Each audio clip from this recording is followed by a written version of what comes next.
we're in the people business. And what got so misconstrued in my business along the way with, the blossoming of some of these other franchises, when the budget gyms came out, all this stuff, I said, whoa, whoa, whoa. You got to remember, we're always in the people business. I'm in the people business right now. As a franchisor, you're my business. This is Entrepreneurs the Playbook, where I give you access each week to the world's greatest athletes and executives about their personal and professional playbook and what has made them champions on and off the field. This is the Playbook. This is Dave Meltzer, CEO of Sports One Marketing with Entrepreneur the Playbook, and I have a true entrepreneur here, Eric Casaburi, the founder and CEO of Retro Fitness. And if you haven't heard of Retro Fitness, it is a unique fitness platform, really, in my opinion. 150 plus locations, yeah. Plus locations. And growing. Now, a lot of the entrepreneurs out there, it sounds cool to start your own, business that has so many locations, but you're not an overnight success. No, I tell everyone, I'm a 20-year overnight success. Like the rest of us, right? Yeah. And beyond not being an overnight success, which we're going to get into, you could not have predicted how you got here. Never. And so I want to get into, first, what it took to do what you've been able to do, because people dream about it. Yeah. And then two, tell us about that journey and how it really was completely divergent from your expectation of where you were going and what you were supposed to be. Dave, it's like you're leading me right to the fish in the water here. Perfect. So, I'm really interested myself. So first of all, thank you for having me, and I course. appreciate you taking the time and to talk about my journey and Retro Fitness's journey as well. But to get to the first point, of being an entrepreneur, I constantly tell my new franchisees that come in, one of the first things I tell them, understanding what it really takes to be an entrepreneur, and I wrote about it in my book. I wrote a book a couple of years ago called Just Make Money. Yeah, and which I love. It's a book about, it really talks about the emotional side of being an entrepreneur more so than the tactical, because it's almost as important. One of the biggest misconceptions about being an entrepreneur is be careful what you wish for, because when you get it, and to your other point, and it ties right in, the dream is always bigger than you dreamt it. So what you think is the dream, it always winds up being bigger or more massive or more, because you can't plan for what could potentially happen. Well, the universe is abundant, and we limit our beliefs. Yeah, 100%. There's you start with the glass ceiling on the cup with the flea jumping test, right? You don't know until you lift your glass ceiling and see how high you can actually jump. And for me, it wasn't myself and parts of my journey that got me to the highest heights where I currently am, and I know it's higher, but it was people around me, actually. It was the support of the people around me, like, for instance, first and foremost, like my own wife. Like, she was a bigger promoter of me and the Retro brand than I almost was at times. Because there's times where every entrepreneur faces it. I don't care who you are, where you are, where you just get up there and you're like, oh, crap. Like, how am I going to deal with this today? That's because you have employees in overhead.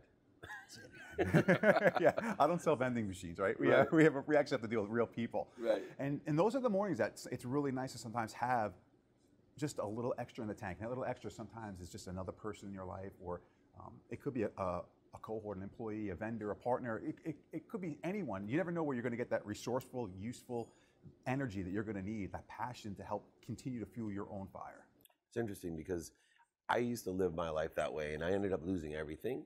But shifting the paradigm of value helped me with that type of significance. I have an extraordinary wife who saved my life, probably in the same respects that your wife did, just my soul, my rock.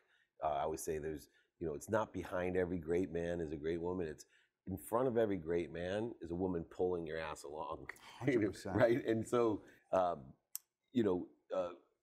I changed it so I could have this equilibrium where I want to be of service and provide value.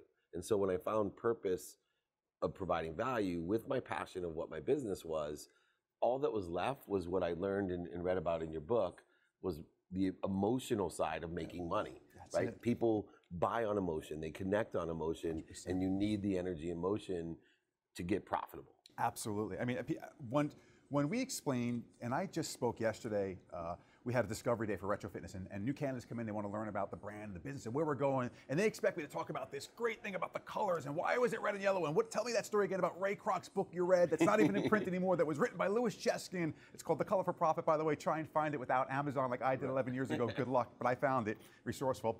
And I didn't even talk about that. What I talked about really was that we're in the people business. And what got so misconstrued in my business along the way with, the blossoming of some of these other franchises when the budget gyms came out, all this stuff, I said, whoa, whoa, whoa.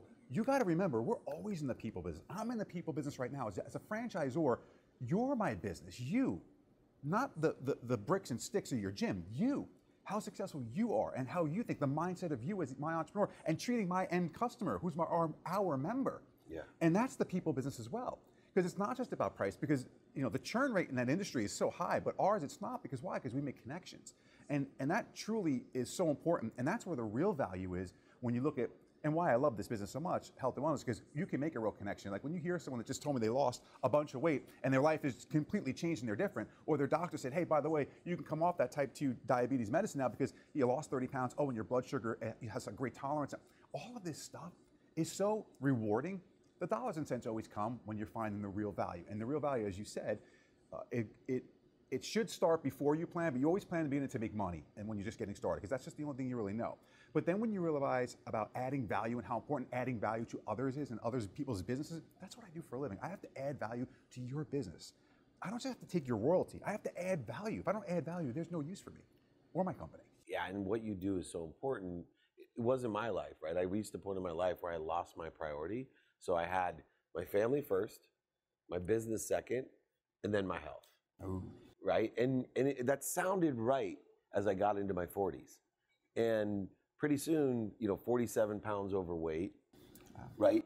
And in your mind, it's the same thing of this abundant philosophy that there's so much more waiting for us than we can even imagine. And health-wise, we have almost the inverse, that we think we're in better shape than we are. Right? And if you're high energy and successful and positive, I feel great. I'm never sick. So I went in, as I watched myself on camera, was the best thing that ever happened to me. Because I'm like, that's impossible that I look that way. Right? And I had to see myself every day on camera. Awesome. And so, go into a program at Stark in Newport Beach, and they basically say, we're going to give you stuff to do for the rest of your life. Love it. And, lost 47 pounds of fat, gained 11 pounds of muscle. Bingo. But here's the interesting thing. People, I thought I'm never sick. I don't even have to knock on wood. I don't get sick, right? That's just is part of my being. But I feel twice as good as I used to, and I have even more energy. Yeah, Dave, I'm 44 years old, and if you look at my Instagram story from yesterday, I train like a maniac. My son, we're in the airport waiting to get on the plane. He's like, watch my Instagram story. He goes, Dad, did you really do this morning? I literally had a bar with 45-pound plates. I'm laying on the floor. My trainer, at one of my gyms had me doing this, and I'm doing windshield wipers with my legs. It was my core day, right? Wow. And I like my franchisees, they're all following me on Instagram, and they're texting me like, are you kidding me with this crap? Like, I am in better shape today because I continually had educated myself on my own product, but I realized, like, I don't have to go with the norm. Hey, you're 44, your testosterone's going to naturally drop, and you're going to do this, and you're going to turn fat. I am leaner than I am now. I just did a DEXA scan. My doctor down in Florida is like, holy cow. He's like, you dropped another 3% body fat. How did you do it? And I'm like, I'm just so infatuated with biohacking myself. And anything I learn and I test on me, I just tell everyone about. And then we talk, and I'm very close with my group of trainers in my system, and we disseminate information, and I love absorbing what they're teaching and they're learning, and I eat the product. I am a consumption person of my own product. I actually go and take the classes. I take the sessions. I do the team and strongs in our gyms, and I wipe out. You follow me on our app. We have an app that tracks calories. I'm blowing out 1,100, 1,150, 100.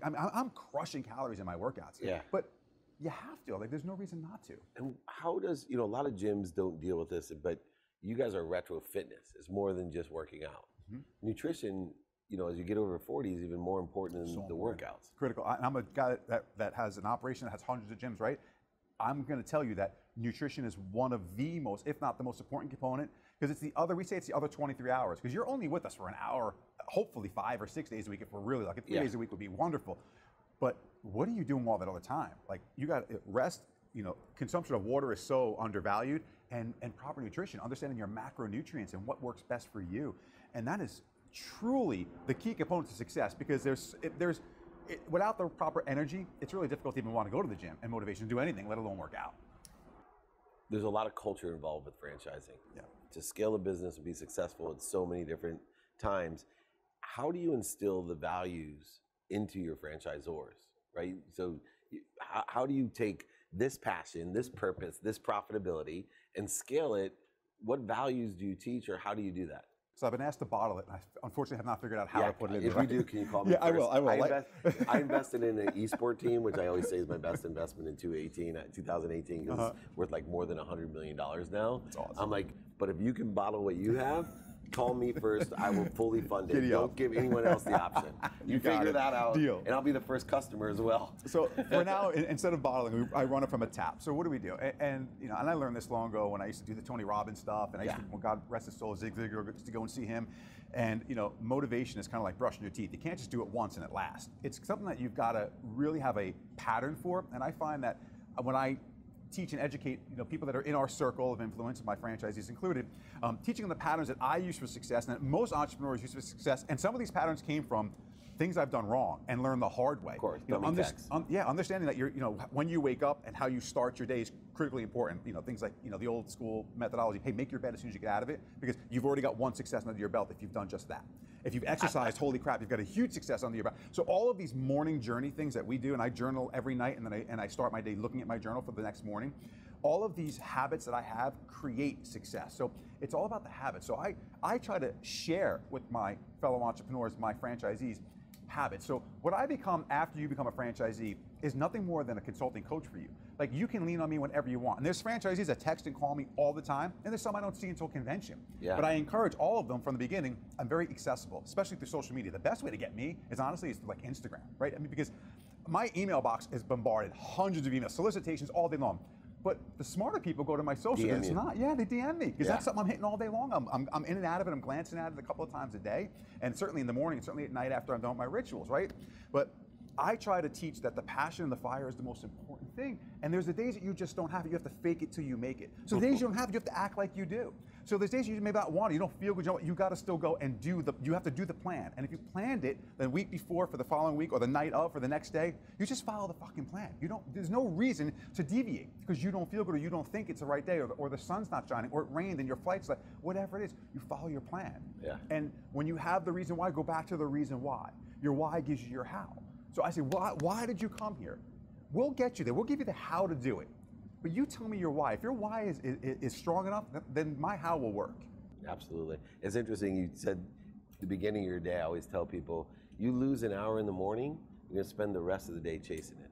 Right? You spend the rest of the day chasing that hour. And so it's really important. The other side of what you talk about is effective habits. Skills, knowledge, desire. You have all three of those. I believe we can take it a step further. So one of the things that I encourage, and I business coach guys like you all the time, and I say, okay, you have these extraordinary habits. Why not take a step back from the habits and say, what's my habit machine? Because what I've been working on for the last 5 years is, I'm like you. I've read Zig, I've read Tony, right? I've gone to every workshop. I'm a student of my craft, right? Mike Bosworth, Solution Selling, and right, Ray Kroc. I mean, and I'm constantly, humbly saying, what more can I know, right? I need to study.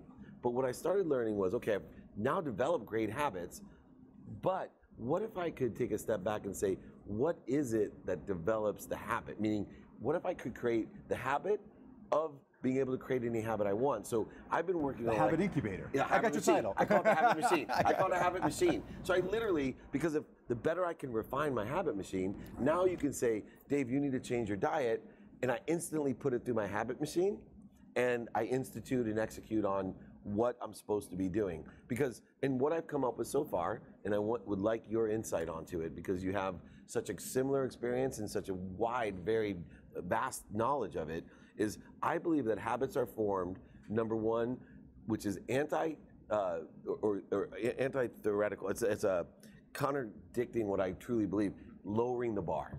So I believe that in order to create a habit, you have to lower the bar, because consistency is worth more than anything else. That you got to get into the habit, meaning you have to do it every day. Yes. So two, then consistency leads to persistency, right? The never quit, which everyone knows is a great habit. Then you have enjoyment. So the only way on the bad days that you can get consistent and persistent with it is if you enjoy it.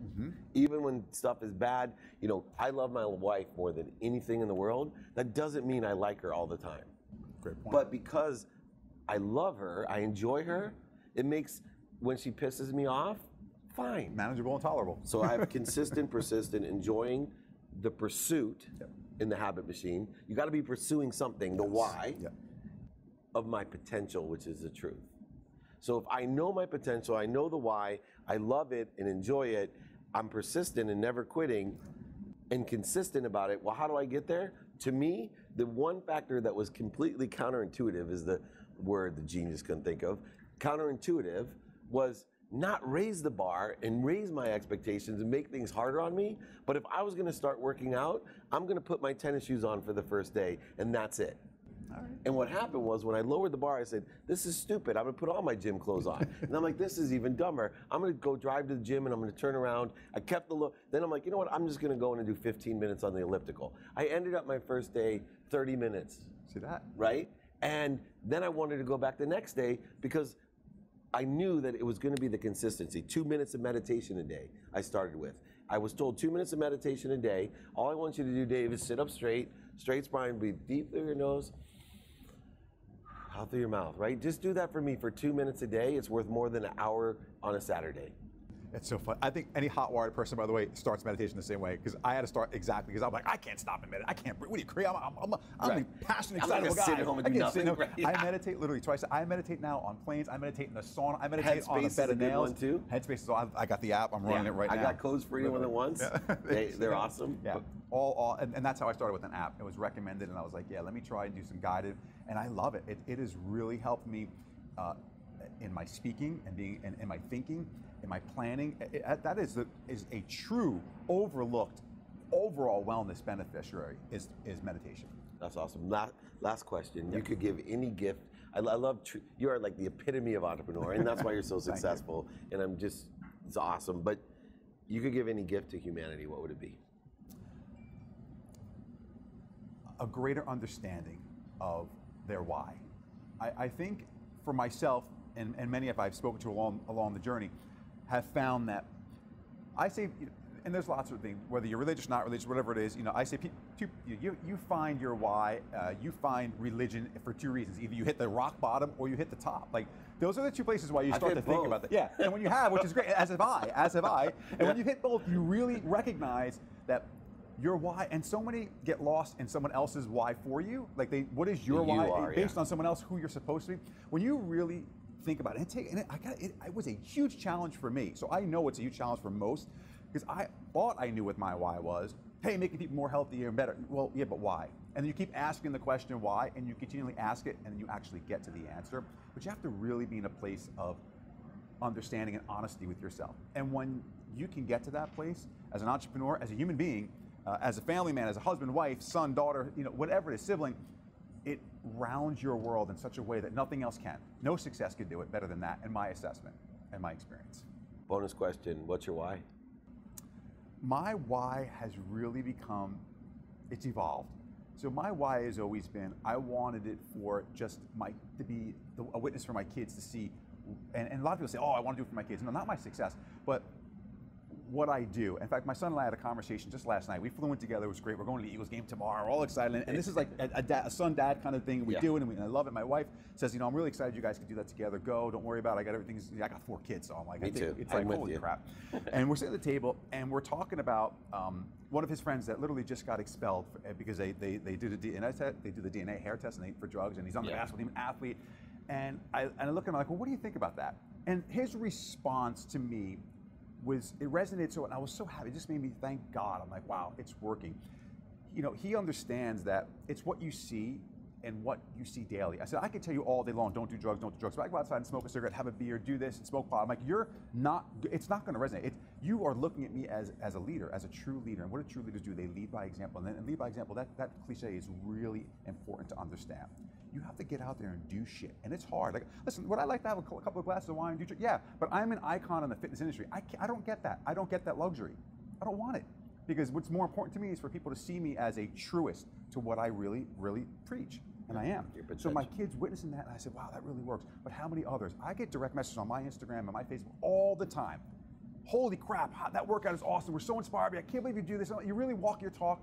That, to me, is so important, that people see and can witness that you can walk your talk, be your game. It takes hustle, it takes grind. But for me, people understanding why I do it. So what is the reason I really do it? It's because I don't want, it's not, hey, legacy is about ego, right? Oh, I want my legacy to be, I just want a few more people to learn how important it is to live a better, well-rounded life. And if that's through the venue of health and fitness, and hey, if you join my gym because of it, that's great, God bless. But understanding that the value, like you mentioned earlier, when you put health toward the top, right, of your pyramid. It's my priority. Because nothing else is beneficial unless you feel and look and are healthy and true to yourself, Or here. have energy, or here, or alive, right? Right, exactly. So I want you to get the last 10 years of your life, I want to be the best 10 years, not the worst. Most people in the last 10 years of their life, it's disgusting for decline, them. right? It's pure decline. It shouldn't be. Go get hit by a fucking bus at 92. Right. That's the way you want to go out. Yeah. And because you're jogging. Yeah, I could bring up the old Richard Pryor comedy routine, but we want to talk about how he says to go at 92. But anyway, my why is to be of service, and I can feel you on the Instagram because I am just so motivated when people say, hey man, I really am motivated by watching you help others, and elevate others to elevate yourself is really your why. And it doesn't matter how many. I agree with you. I pray every day that I have 10 people in front of me that I can help. That's my prayer in the morning, and hopefully I can exceed that. But it's been an absolute joy, opportunity, and education talking to you. And I think a lot of the viewers and listeners with Entrepreneur can learn a lot about history, human nature, and how to be successful, passionate, purposeful, and also profitable. So hey, that's important. Really appreciate it. Thanks, David. Thank you. Thanks for having me. This is Dave Meltzer with Entrepreneurs, The Playbook.